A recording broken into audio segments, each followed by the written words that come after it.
Absolutely. Welcome everyone officially to our weekly Wednesday Lunch and Learn.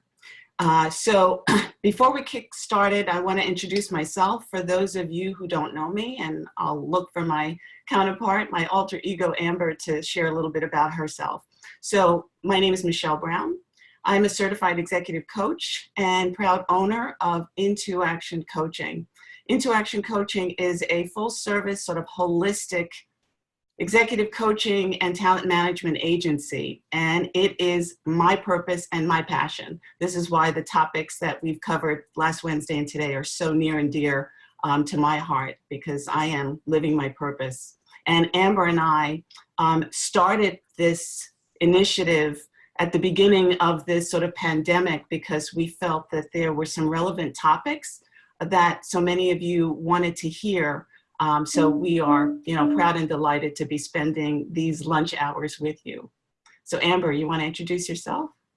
Sure. Hi, everyone. I'm trying to find different things to say about myself for those of you who join us week after week. So I will share a little personal things about myself and then about my company. So my name is Amber. I am from Detroit, Michigan originally. I grew up there, and then I came here to New Jersey at 18 to go to school, and I've stayed here ever since. I won't tell you how old I am. I have two lovely kids. You may hear them in the background, and I have a dog named Kane. Now, professionally, I am the founder of the Quartz Wellness Collective that I started a few years ago with the desire to provide spaces for women to connect with each other and to experience and support each other through their personal and professional growth. Currently, I'm working on putting personal growth online right at your fingertips with a series of online classes and a repository of self-help kind of videos that will be on my website soon. So if you haven't yet, please check it out. You'll see in our emails how to get in touch with us after. But it is my pleasure to be with you again this week. So hello. Awesome. Thanks, Amber.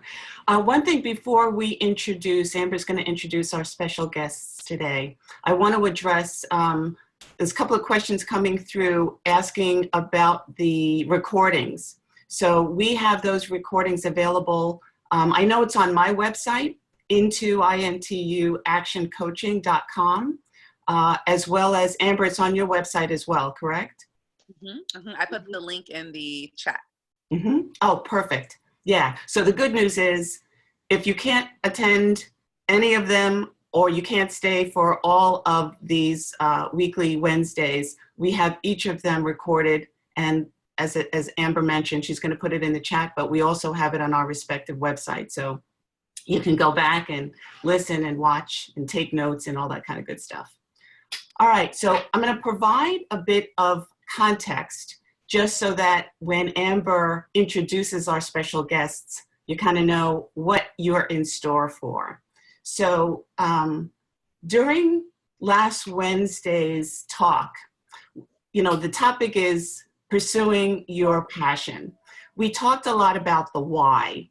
There's so many that are in transition, scratching their heads, trying to figure out, is this all there is? I'm not really happy and satisfied with what my career has been. And now I'm looking to the future to sort of determine, what is it that will help me really be satisfied and fulfilled? So we went through a process of looking to uncover the why. And today we're going to be speaking to the how, the actual steps that one can take once they've, as best you can, uncovered what your God-given gifts, talents, skills, and abilities are. So Amber, take it away and introduce our special guests. Sure. So we are very excited to have two phenomenal women here with us today who actually specialize in this space of career coaching and motivating people to move forward in their careers. We have Lisa with us. Lisa, can you wave to everyone and say hello? Hello. Yeah, Lisa has joined us. You may have seen her before in some of our other calls. She has joined us before, but we are giving her the highlight today because she's got some great stuff to share with you. Lisa is a certified career coach, trainer, and motivational speaker. She's the owner of Careers Advance, specializing in professional training and development, serving a myriad of industries. Lisa is also a dynamic success coach and change action partner with more than 17 years of experience experience in professional development. Her specialties extend to leadership excellence, emotional intelligence, workplace dynamics, career succession planning, and public speaking excellence. So welcome, Lisa. We're excited to speak with you. Chelsea, please wave and say hello. Hi, everyone. That's Chelsea. Chelsea C. Williams is a talent strategist, a professional trainer and speaker, and the proud founder and CEO of College Code. College Code is just incredibly awesome. If you have any kids who are in college or going to college, please check out her website. She'll speak a bit about it, I'm sure, as we talk today. But she's got some great resources there for not just college students, but also people who are looking to start over in their career. With 75% of the workforce expected to encompass Generation Z and millennials by 2025, 75%. That's crazy. College Code plays a role in preparing for the future of work by helping national organizations develop and retain diverse early career talent. Chelsea is a highly sought after contributor for the Muse, the go-to destination for the next generation workforce, to research companies and careers, and the National Association of Colleges and Employers. Prior to College Code, Chelsea spent 12 years on Wall Street managing and leading global human capital initiatives across the US, Europe, and Asia. So, welcome. This is going to be an amazing talk. I'm going to turn back over the mic to Michele, who's going to lead us today in conversation, and then we'll just dig right in. Cool. Thank you, Amber. So as I mentioned earlier, part one last Wednesday was the how, was the why. And we provided a workbook because we wanted to provide you with some bridge work, some field work. We're coaches, right? So for us, it's all about not just listening to us or pondering in your mind or contemplating, the answers to some of these questions, but that workbook was provided so that you could really kind of put pen to paper. So I want to take a moment before we kick it off to our special guest today and ask the question to anyone who, did any of the information in the workbook or participated in last week's webinar, if they want to be brave enough to share any ahas that they got, any discoveries that they got about what their purpose is, or even, read their personal mission statement. Anybody brave enough?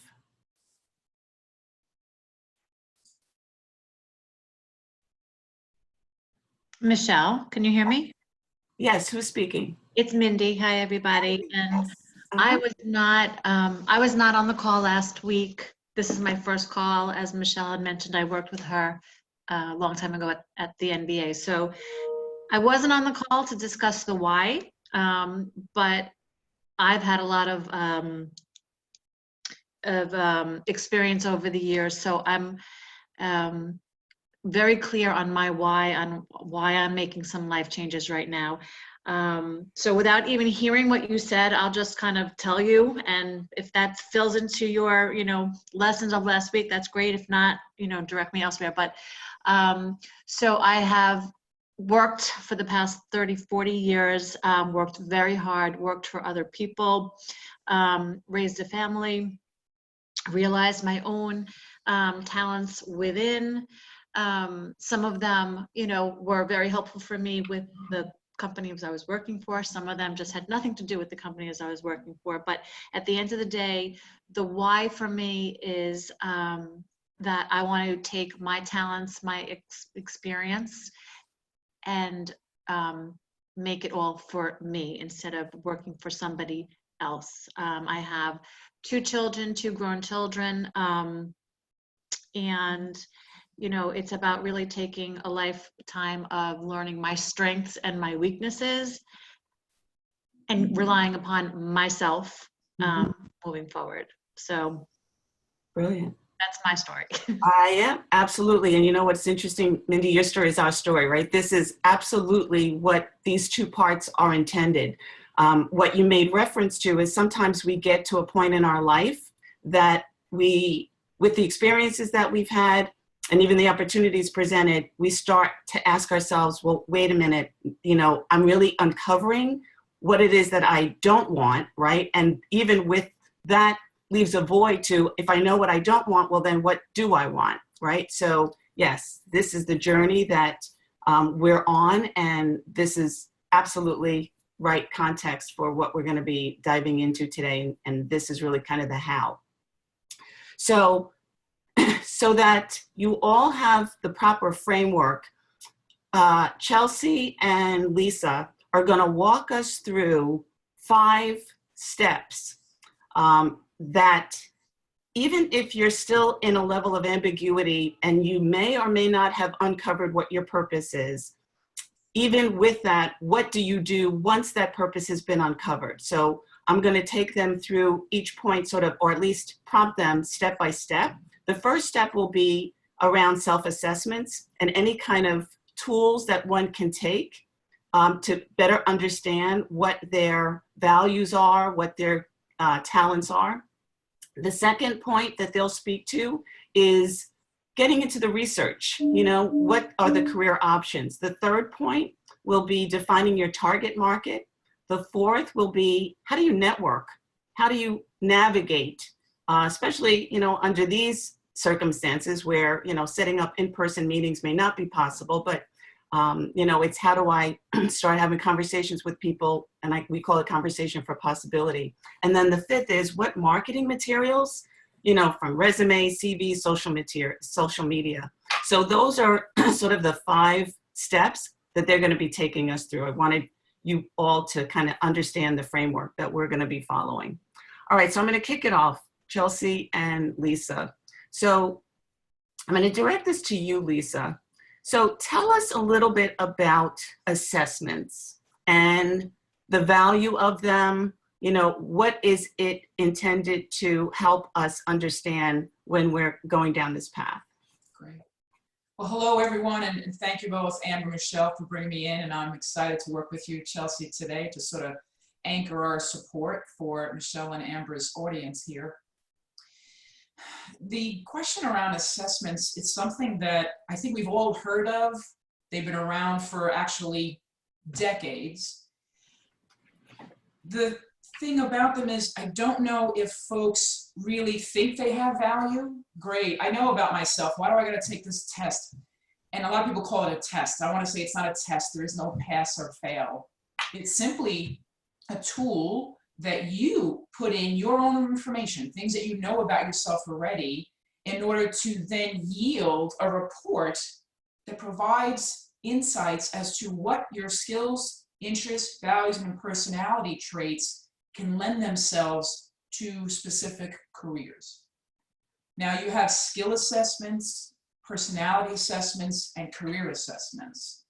And I recommend that you determine which one you think you need, if not all. They kind of work hand in hand. If you're going to choose a career or a business venture, as Mindy, you're talking about maybe starting your own business, there are a few things that we want to know about ourselves. And I kind of termed it, calling it the VIPs assessment. Understanding your values, what drives you. Understanding your interests, really what you like to do for fun. Your personality, the work environment, and sort of the character and the culture that you feel you would excel in most. And then your skills, your functional, your soft and hard skills that matter to the job at hand that you're eventually going to choose. So some of the tools that I work with are the self-directed search, and that'll be on the tool that you're going to share with your audience, Michelle. It's by John Holland. It's a great tool that has you answer simple yes or no questions around your skills, your personality, your characters, and your value. And the output is literally a list of careers that fit those traits. It's a great place to start if you're not really sure, what position do I want in this world? What kind of job do I want to hold? We talk about purpose, but at some point you have to define it into some role that you want to play. So the self-directed search, you've probably heard of the Myers-Briggs. There's a variety of different tools that you can Google. I like the self-directed search because it does literally yield a career list from which you to take what we're going to get to the step 2 in terms of the research. So I'm a big user of assessments. It helps you, to your word, Michelle, put pen to paper and give you a place to start. when anyone comes to me and say, I'm trying to figure out my next step, I said, have you figured out who you are, what you're good at, what you like to do? Because those are the key points that will lend themselves to having those aha moments and give you a place to start. As a matter of fact, I'll always say, what did you dream about when you were a kid? Mm-hmm. You'd be surprised how many of the things we abandoned when we were a kid could be an opportunity for us to explore now. So I recommend that all of you take a moment to use an assessment tool to kind of open up your eyes to who you are, what you want. The one thing I do caution, though, is that you consider working with a coach. I find that folks that use assessment tools, especially in high school, they'll give you the assessment and you get the results and, well, I don't want to be a postal carrier. Mine? I took an assessment when I was, I think, 17, and it said I should go into the military. Well, listen, I always wanted to go in the boot camp because I had 3 brothers. I wanted to be a rah-rah, but I didn't want to be in the military. I learned that I needed to kind of think broadly about the results. So if you're going to consider taking assessments, I suggest that you do work with a coach to help you work through the language and the output of those tools to take it to the next step. Awesome. Awesome. Thanks, Lisa. So Chelsea, on that same point, with your experience also as a career coach, 2 things. Can you give us any specific types of assessments that you've used with your clients? Number 1, and number 2, expound a little bit more beyond perhaps what Lisa shared in terms of what will an assessment tell an individual? What's the outcome that makes it relevant and important? Thank you so much, Michelle, Amber, for the invitation. Everyone, I'm so excited to be here for this lunch hour. Lisa, you started off perfectly by giving us a foundation. I think, if I was to give you one tool that's really important, particularly for those of you who want to pivot or reinvent yourself in another way, I love VIA character assessment. It is a fabulous tool. It's free. We'll send you the link out so you don't even have to worry about it. But I love it because it's values-based. And so Lisa was sharing some examples of great tools, but if you're really to the point now where you're thinking about reinvention, or you're thinking about starting a business or making a career transition, knowing what you value, or really knowing your character, like what you're anchored by in terms of what matters to you, is really important. And so with this particular assessment, there's 24 different values, character, output that people have ranked ordered once the assessment spits out to you. And so just like, we were describing, you answer questions, you don't think about it. It's not a test. It's like a moment for you to take a pause and really think about what fuels you. I always tell my coaching clients, do it like on a Sunday afternoon, do it like on a Saturday, morning when you're up, so that you haven't put too much thought into it. It's just a very authentic response. And then it will rank order for you what values and characters matter most to you. And so, as an example for me, my number 1 is love of learning and love of just study and understanding. And to Lisa's point, it's so amazing because growing up as a child, the one thing my family would say is you spent so much time reading and taking classes and pretending you were a coach when you were in middle school. And it's true. You might not see it at the time, but it will come back in your life later on. So I think that's a very authentic way for you to just see what matters to me. And then in terms of how you use the tool, we've used it a few different ways. One way we use it is if you've done the activity of determining what career pathways might be advantageous for you in this next stage, you could use the VIA character assessment to help you determine what types of organizations will actually support your professional interests. So for me, having love of learning as my number 1, if I was in the job market, it'd be important for me to be a part of an organization that has professional development and training and education opportunities for me to embark on, because that's fueling a value that I have. For other people, sometimes they may have gratitude as their number 1. And so you might want to find an organization that has a strong philanthropic initiative where you can volunteer and engage with the team.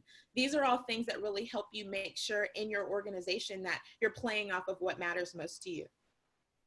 Perfectly said. So to reiterate, what Amber and I will be providing you after will be certain links. We're speaking pretty briefly about what some of those assessments are, but as a takeaway, we'll be providing. But as an honorable mention, if any of you are familiar with Gallup's Strength Finders, that's an incredible assessment because, again, it sort of helps you understand what are you really good at.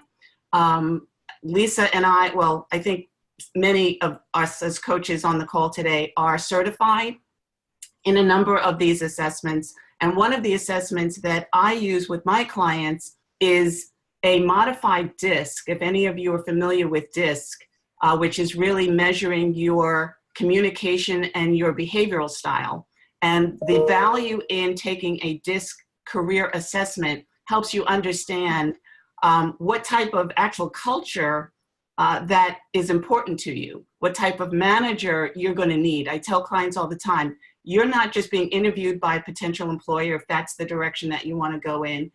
You know, some of us on the call today may be interested in uncovering our skills so that we can start our own business. But if you are looking for another sort of gainful employee position, you're interviewing that company as well. So understanding, you know, what your values are, what your interests are, what your style is, it's important because that will help direct you to weed out companies that are not aligned with that. Okay, thank you guys. Just All to right. add to that, Yeah. before we move on, it's just, this ties back into last week in our talk about what you do for a living and that being fulfilling to you. And so just to put it into context, these assessments are so that you can be intentional about knowing what it is that you need and act on that. And so, because a lot of times when we initially go for a career and we just look for money and we look at it for, you know, maybe the position that we're going into, and then once we get into it and we realize that it's not as fulfilling, then when you want to take a step back and move forward, as we're talking about pursuing a more purposeful career, then that's just such a strong place to start. And I'm so glad, Chelsea and Lisa, that you gave us those tools, because for some of you that may have found it hard to go and identify what it is that you need or what it is that, what strengths that you have, these assessments will help you to figure that out. If I can anchor that, Amber, that is exactly the nuts and bolts of the assessments. When you're asked, what do I want to be when I grow up? What do I want to do? What am I good at? It's hard to answer those questions when you haven't answered those questions. So the whole assessment is about asking you, like, you don't know, what am I good at? How do I put it in words? So these assessments are a series of questions that you get to ponder about you and really peel back the layers. Because I don't know, how do I define my skill, my talents, my interest? Whatever assessment you choose to go to, we mentioned a few, it is about diving in and just having someone else ask you the questions that, because it's kind of hard to be objective with yourself. That's what I love about the assessment. They frame these questions in all kinds of different ways to get you to think versus just staying in the stuck mode. So just wanted to anchor that question. Perfect. Okay, so now we're going to sort of step into step number 2, and that's the research. So once we've uncovered, to the best of our ability, what these assessments reveal, I'm going to pose this to you, Chelsea. What should an individual do? What should be the next step as it relates to sort of the research, looking at career options? Yeah, I mean, ideally, you know, all of the different assessments we mentioned varies, but I think when you are thinking about research, whether it is a particular role, whether it's a particular organization, I think you want to start with just a list. And so I will normally charge my my clients. I'll say, you know, we talked about, you took the assessment. I want you to sit with it for a day or two, and then just like free form out from your perspective without much thought, careers that interest you. Even if you don't know much about them, just write it down. Employers that are attractive to you. And that's the part I really love. Just write down any organization, consumer focused or service based, that just, you love their vision, you love their mission, you love the product. Just write them down. And so I typically will have people start with that type of just free form of writing kind of down what is of interest to them. And then we can use that as a pillar to work forward to do research. Because I think a lot of times people will say, get on LinkedIn. And many of you may be on LinkedIn. But if you haven't, again, to the point, if you haven't assessed, if you haven't wrote down, at least you have a baseline, somewhere to focus on, it can be very overwhelming. And it's really hard for you to use tools like LinkedIn or simply just to use tools like Google if you don't have a starting point. And so I think that list is super essential. And so I'll just use the example because it's a little bit easier for me. Employers. So if you've already identified a role that's interesting to you, maybe you're interested in social media marketing as an example, or really any type of digital marketing. You write down the skills that are necessary for you to excel in this role. And then if you write down 20 different organizations that have piqued your interest, then you can use that list and you can work backwards to determine, well, do any of these organizations have a digital marketing department? Most of them probably do, particularly now. And so then you can go into determining which one of these organizations is going to align with my values, which one of these organizations is going to align with my interests. And then I think now, and we'll talk about it a little bit later, which of these organizations actually may be hiring more than normal at this particular time. And so I think the layer that's important in research now in COVID period is who's hiring? Who's hiring? Because you might have a passion for fashion, and that's great. But anyone who's done research knows right now, the retail fashion space, there's a lot of movement happening, right? People have not been able to go into stores. There's actually been a challenge over the last few years across the retail space. And so you might have to think broadly about other places where you can really hone into that passion that you have that could look different. So I think a list helps you not to get too tunnel visioned and allows you to think a little bit broadly as you go through the research process. Really quickly before Lisa speaks, I would just say for LinkedIn, I normally tell people once you've wrote a list of employers that are interesting to you, then you want to go and use LinkedIn as a tool and make sure you're following those organizations. That's a very easy, practical way for you to make sure you're in the know of what's going on in their ecosystem. You might also find yourself, if you're interested in digital marketing, starting to follow #digital marketing on LinkedIn. So you get curated news into your feed that is specific to the world that you're interested in transitioning into. So I just gave you a few things for you to think about, but that's really important in the research umbrella. Yeah. Good, Chelsea. So Lisa, speaking again to the research, can you address, because there may be many of our attendees here today who are similar to Mindy, looking to start their own. They don't necessarily want to work for a company. So, what might be the approach that they can take if you're now looking to branch off on your own and start your own enterprise? Sure. I will second your notion, Chelsea, about lists. I'm a to-do list fiend. I think just no matter where anyone is in your process, when you wake up in the morning and if you feel that I'm just going to start figuring out my next step, is that you put a little process or structure to your process here, because it can get overwhelming thinking about the why and the where and the who and the what. So if you kind of write down your list to give yourself sort of a step-by-step process, and that's why I created the 6 steps that I'm sharing with you, Michele.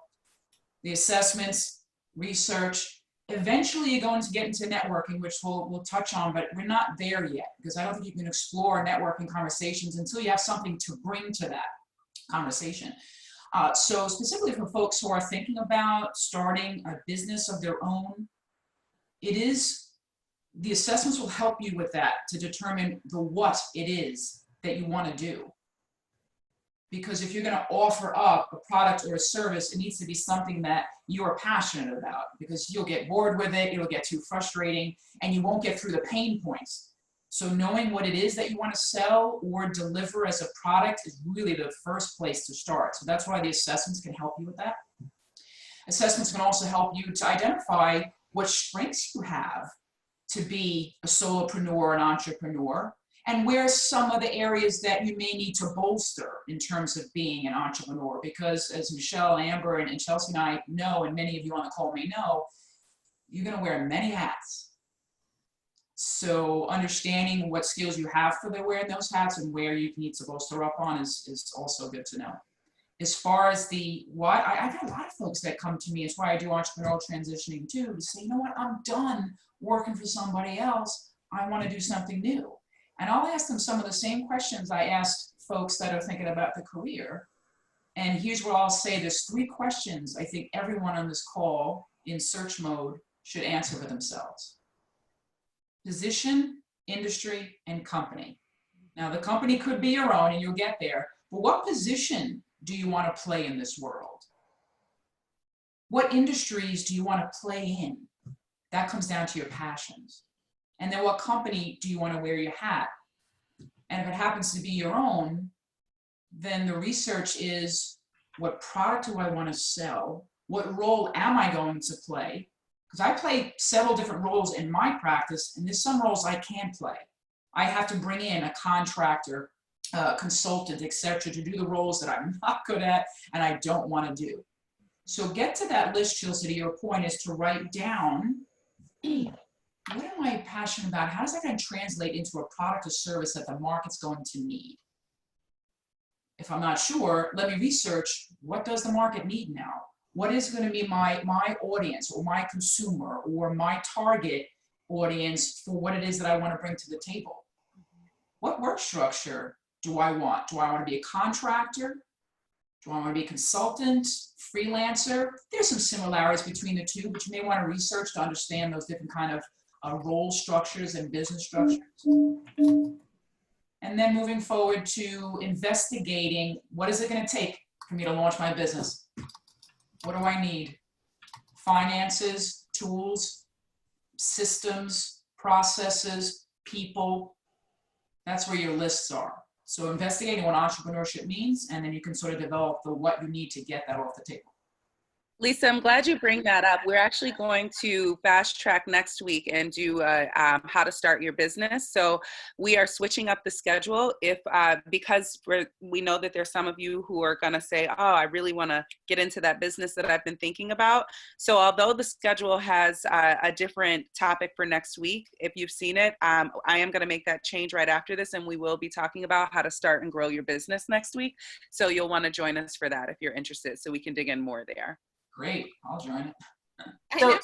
So good, guys. We are, kind of covering right now the first 2 points. But before we continue, because now we want to dive into defining a bit more of your target market, but I want to pause and I want to open it up. If anyone, given what you have heard our experts speak to, if you've got questions or comments, we want to open up the floor.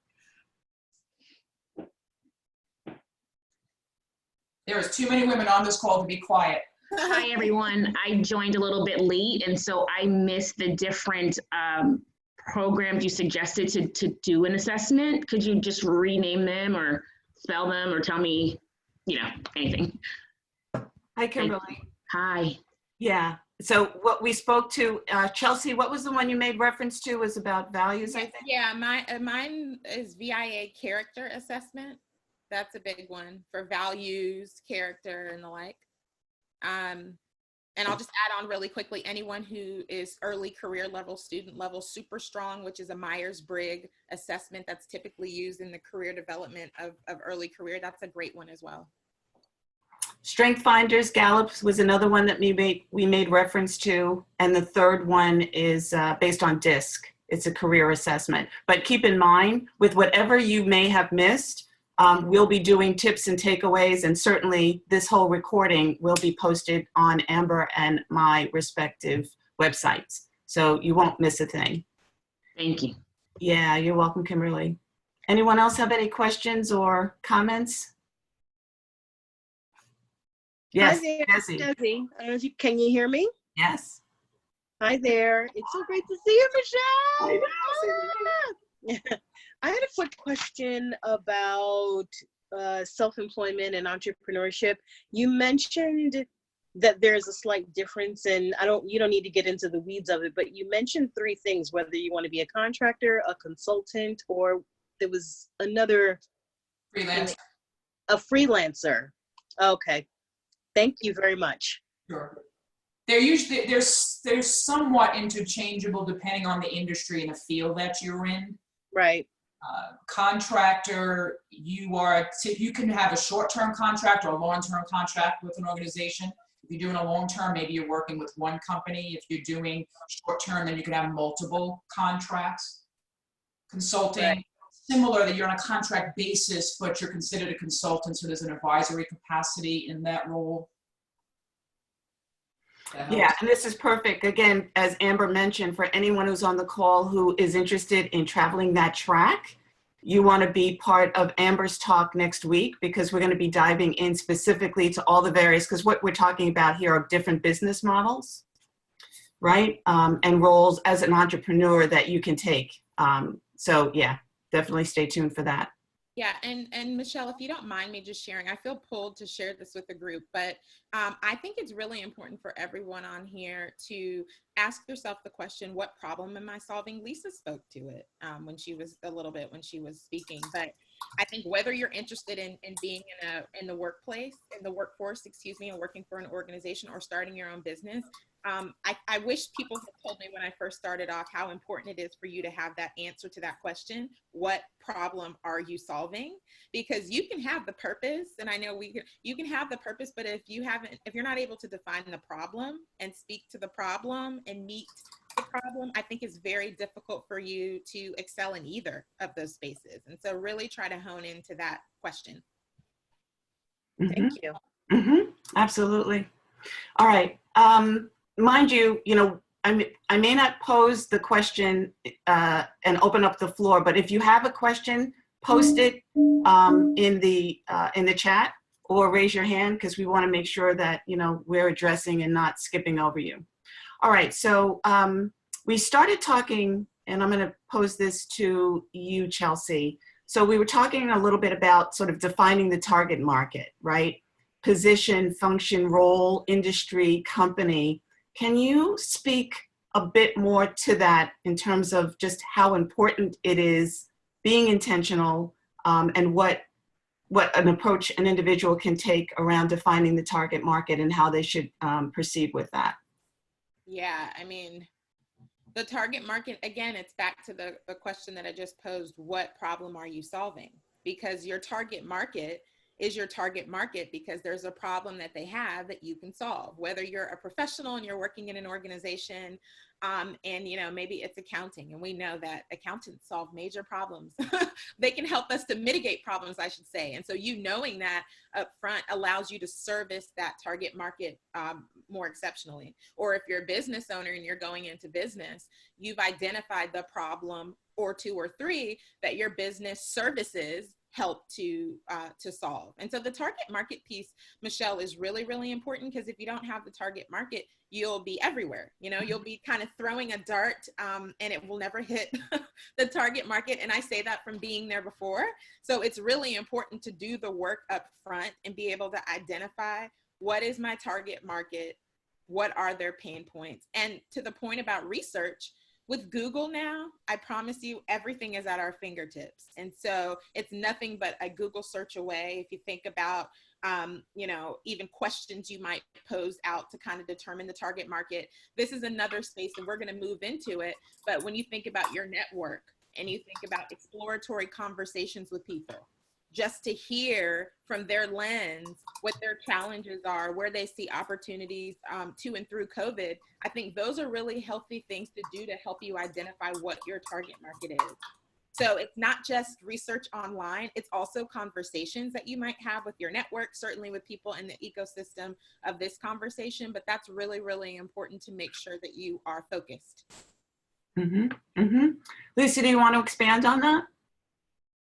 Yeah, we seem to be thinking a lot alike there, Chelsea. I'm big on focus, because you can have your head in the clouds when you think about all the things that we can do and want to do. And when I ask folks, all right, what are you thinking about? What kind of job do you want? What kind of career do you want?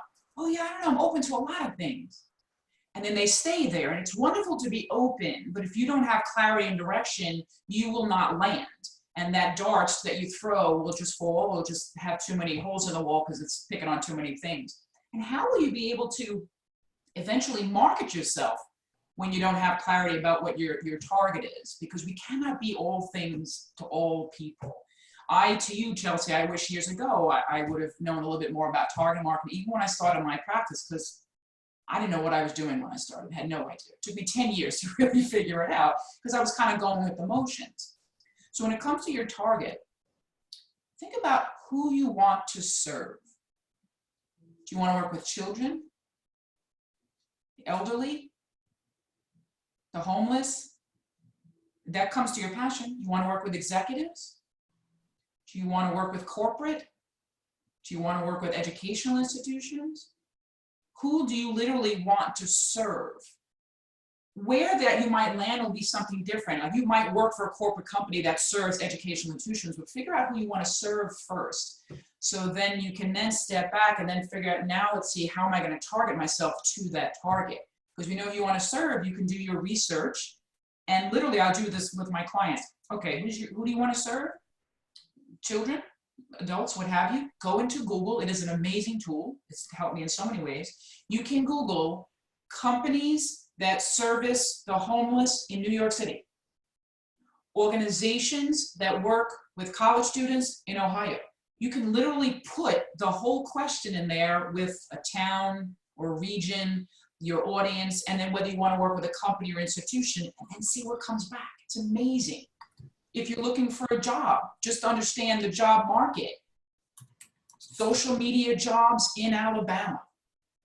Yes, I know you get job search engines, but you can just read job descriptions to understand what it is that they're looking for, etc. So pose that question out there really specifically into Google, whatever source you're going to use, to see what information will you back. That'll help you narrow your target. Or narrow your search, excuse me, after you define your target. Perfect, perfect. So here's what's interesting, and I just want to add to what you both have shared. You know, certainly before the pandemic, and hopefully it will still be evident beyond that. What I've uncovered as a career coach as well is companies are looking for passion.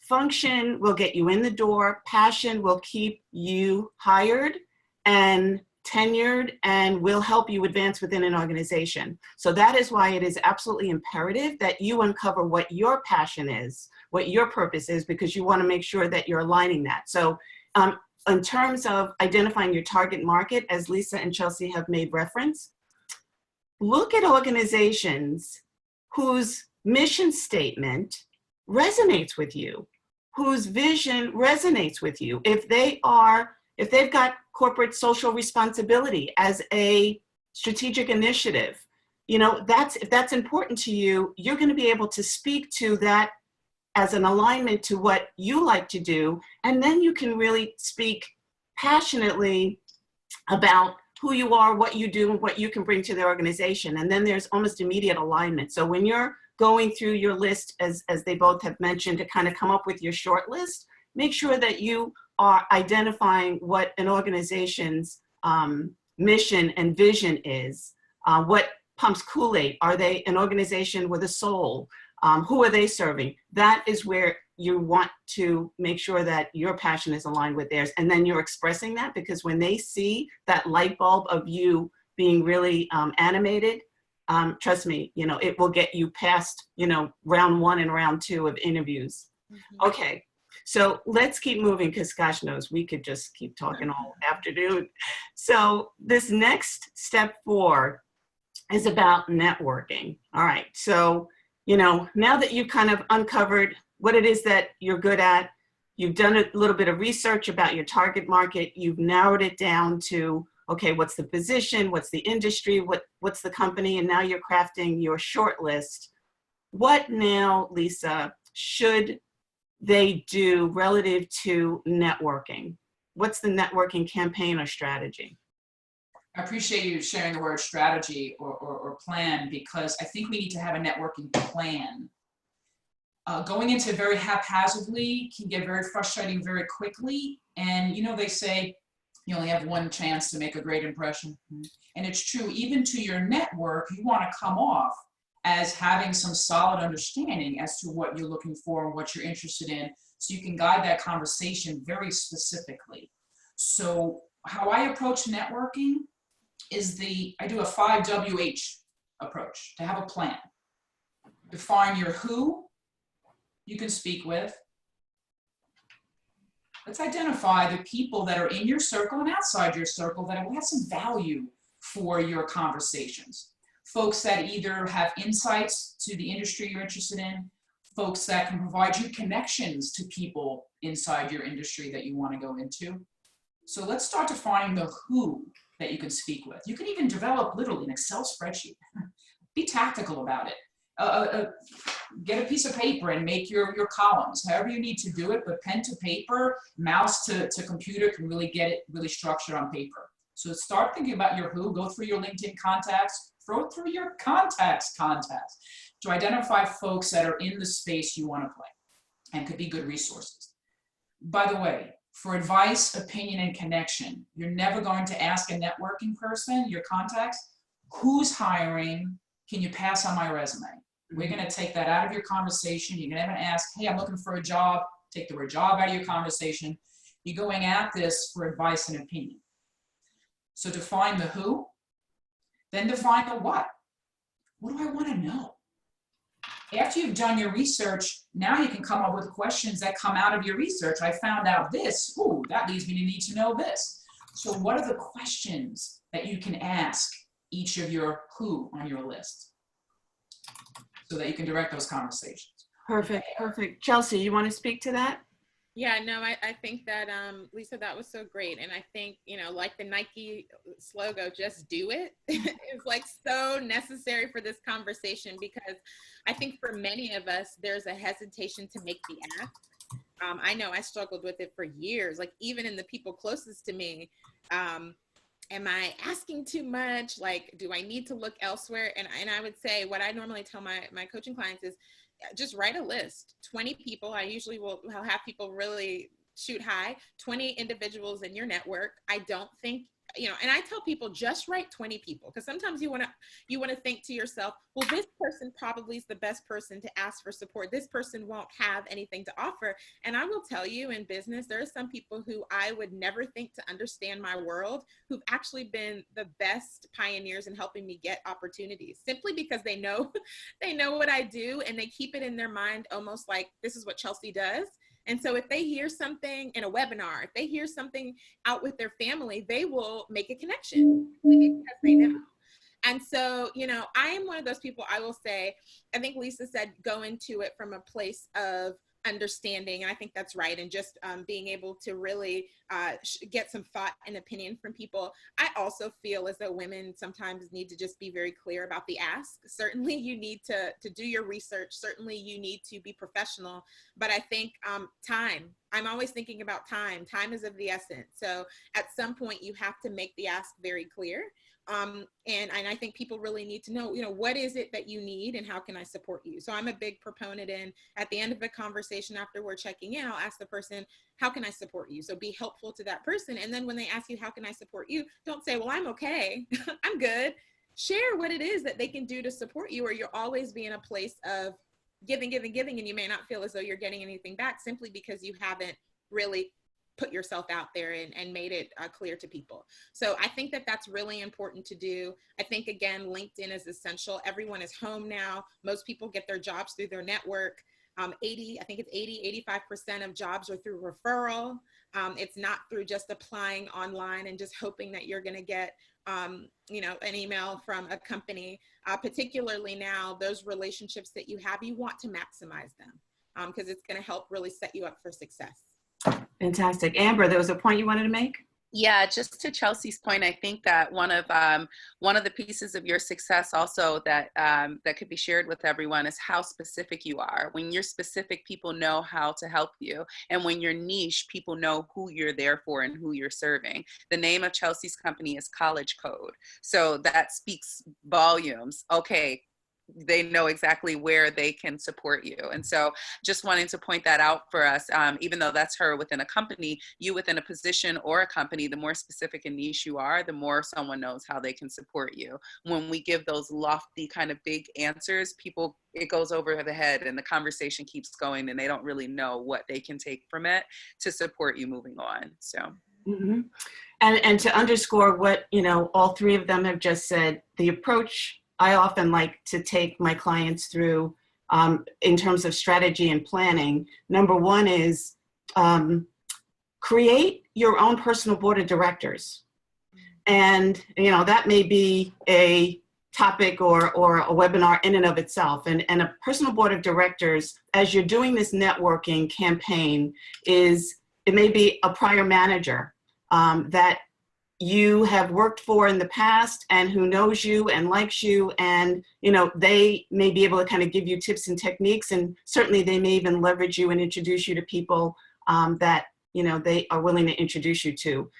A mentor is another person on your board of directors, a coach. So think about creating your own personal board of directors. The second thing to also think about when you're navigating this campaign is, don't go at it with, even when you've identified maybe the company, the position, the function, don't go at your inquiry to whoever you're connecting with looking for a job.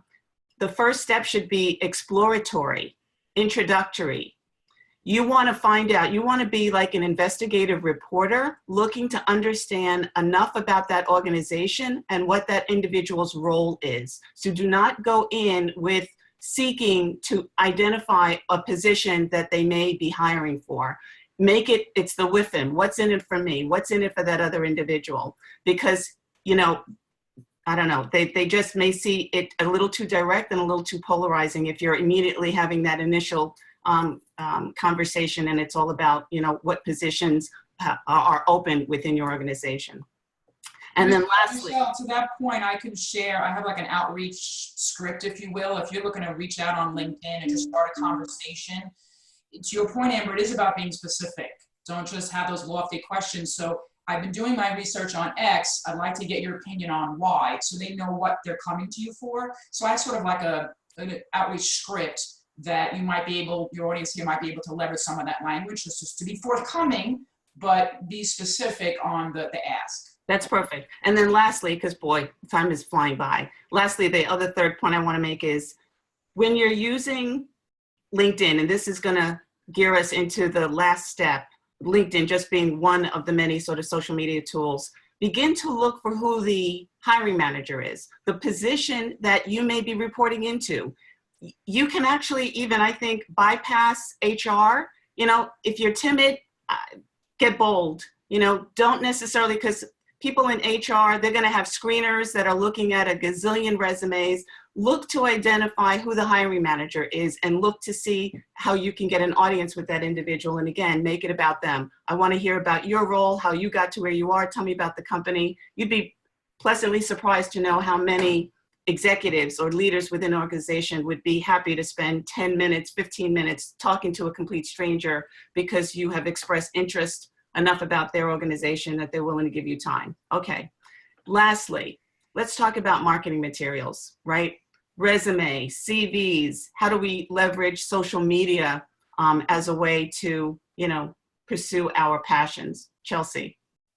Yeah, this is like a great way to end. I mean, I think if you really follow the 5 beautiful steps that have been outlined today, it really sets you up for this last somewhat for this last piece to be an easier process for you.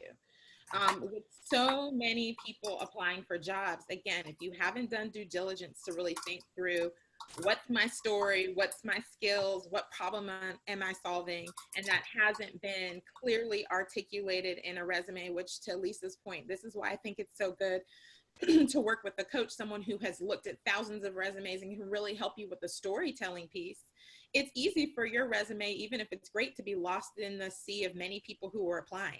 So this point about really taking your time, making sure that you are highlighting what sets you apart from other people is really, really, really important.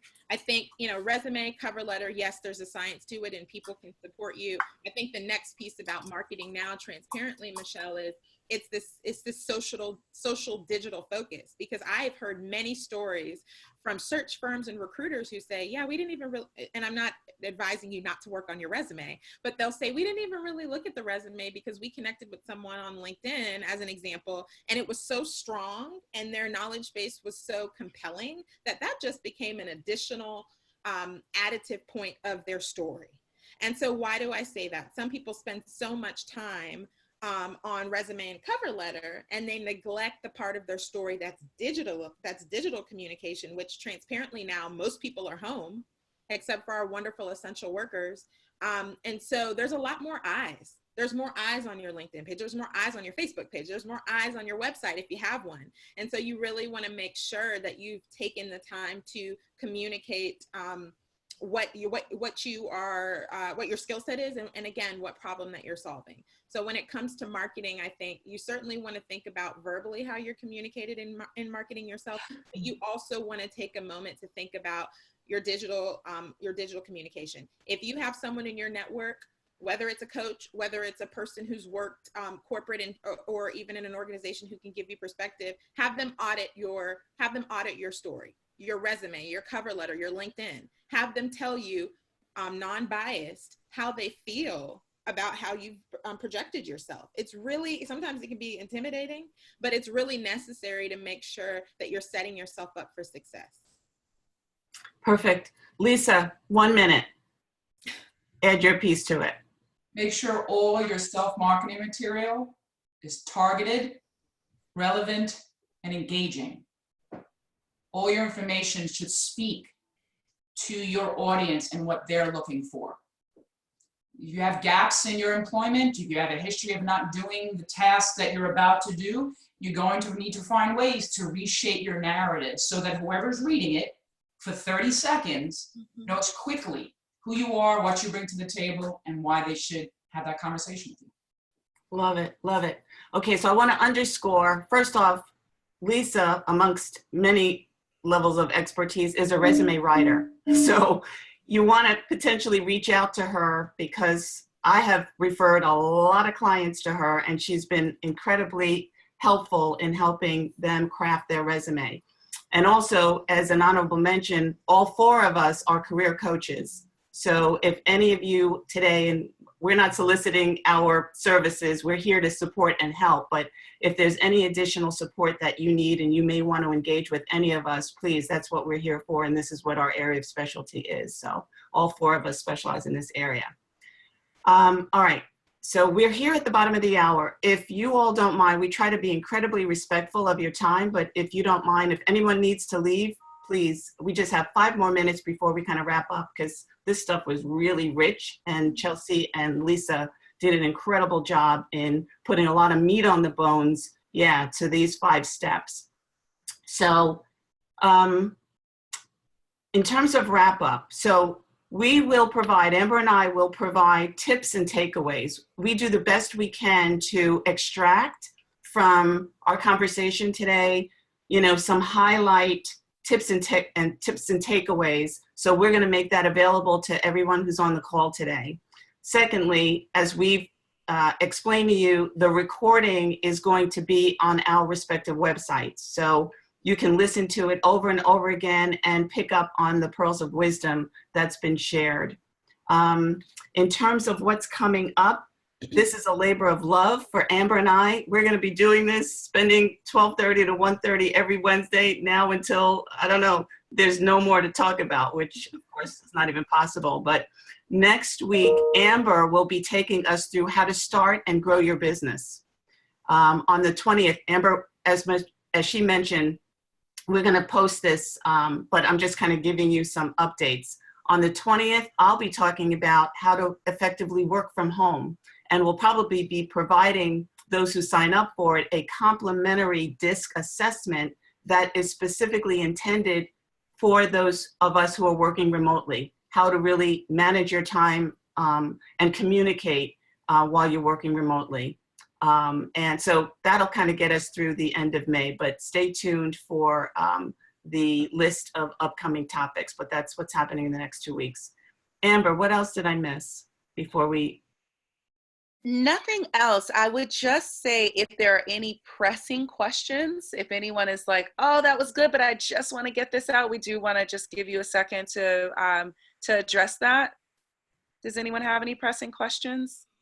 I think you'll get a lot in our recap as well. And we saw the comment, as Michele mentioned, about the resume writing. And so you'll get everyone's contact information in the follow-up email.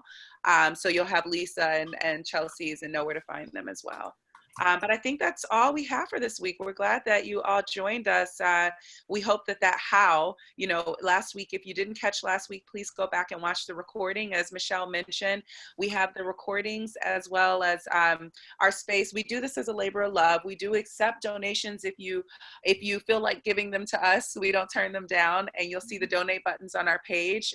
But you'll also see the replays there, and you can watch last week's session of the why. We talked about the why of the purpose and how to figure out what your why is.